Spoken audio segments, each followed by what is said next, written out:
All right. So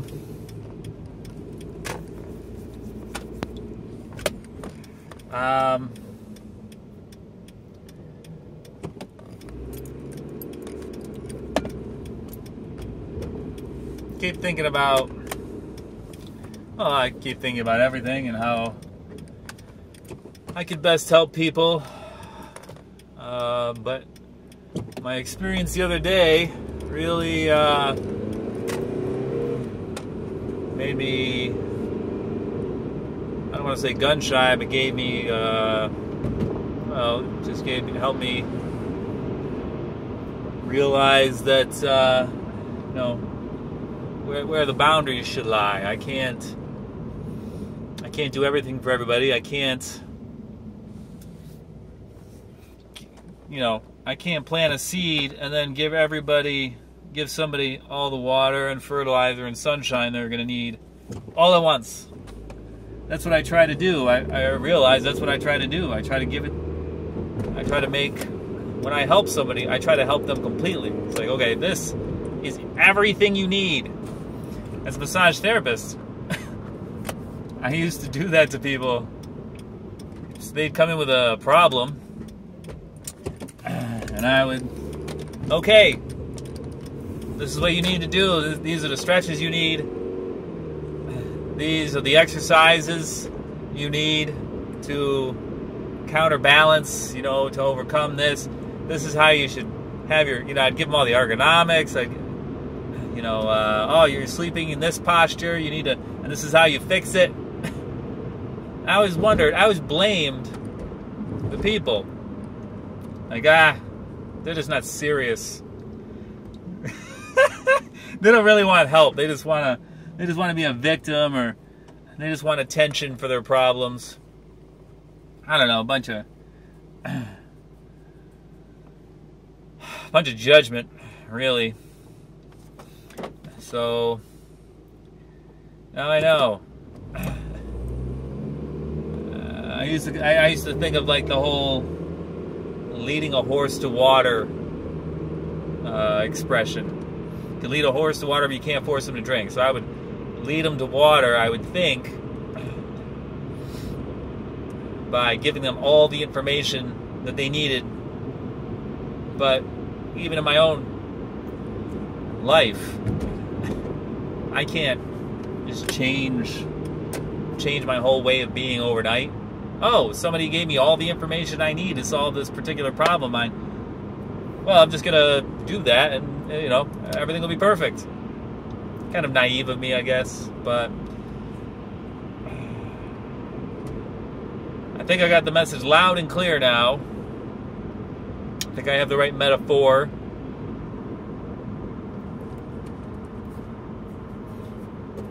And basically, now here's this one thing you can do. Work with that for a little bit. If you do that and it doesn't do the trick, I try to give them the most bang for the buck thing.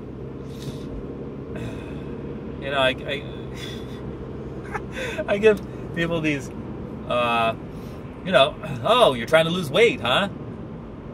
Well, have you heard of fasting? Intermittent fasting, blah, blah, blah, blah. And I tell them everything I know about fasting. Thinking I'm planting a seed, but I'm really not. All I'm doing is overwatering. All I'm doing is burning out, too much sunshine. All I'm doing is over-fertilizing and poisoning that seed.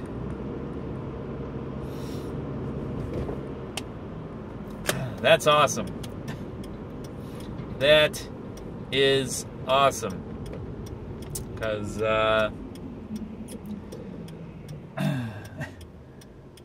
like a farmer or gardener planting a seed, you have to be patient and allow. God made the mechanism through which seeds grow and, you know, interact with water and fertilizer and sunshine.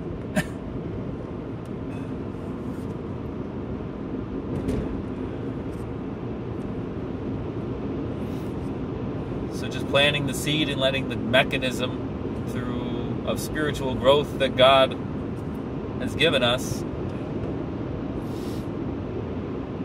that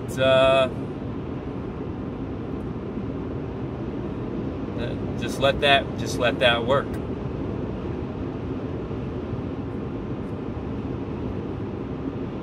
So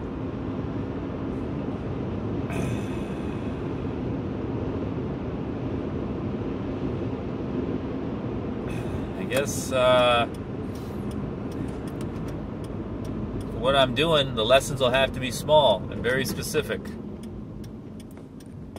Very not too overwhelming. Micro steps, if you will. And just planting the seed.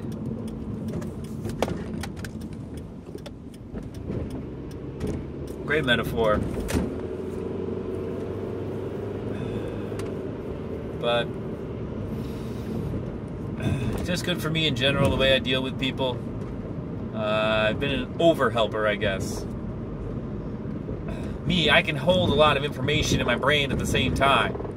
I love concepts and conceptualizing and see the whole gestalt, the wholeness of it. Everything at once. I don't know if most people can do that. I don't know if most novices can do that. You know, that's the master versus the beginner kind of distinction. You know, the master is like, why can't you just understand this whole thing that I've spent years, this whole framework that I've spent years building? Why can't you just understand it? I'm giving it to you. The novice doesn't have that framework.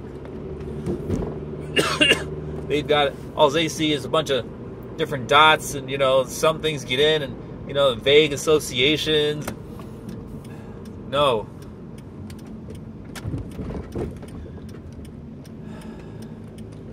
No.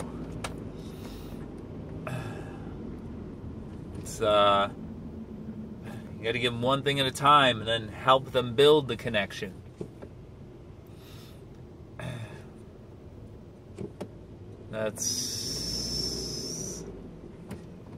That's how people learn. They don't learn everything at once. They can't grasp it all at the same time. They have to get a little bit here, and then see how those things are connected. Just slowly build from there.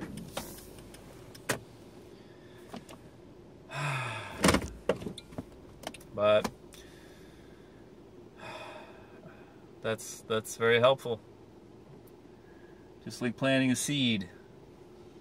Just like learning a foreign language. You got to learn one thing at a time, one word at a time, and then you have to learn how the words connect. Perfect timing. Perfect timing. And then, when you're teaching, you have to make it all understandable to a 5-year-old. It's simple enough for a 5-year-old. Can a 5-year-old understand this? Luckily, I have access to some 5-year-olds or thereabouts, so yeah. Blessed. Very blessed right now. This is so what I needed. And it had to happen this way. It sucks every time that it has to happen this way. You can't know the light without the dark. You can't know the warmth without the cold. And you can't know love without the absence of love. Man, I hope somebody starts watching these videos. I feel like this is gold, but maybe it's just me. I don't know. This is all just for me, I think. This is my stream of consciousness. I'm the only person who will ever have derived value from these. Unfortunate. Or until after I'm dead. But either way, like Van Gogh or... there's lots of people who haven't become famous until after they've died. Oh well. It doesn't matter. It's not about me. It's about God. And it's about all of us doing His will. All right. God bless.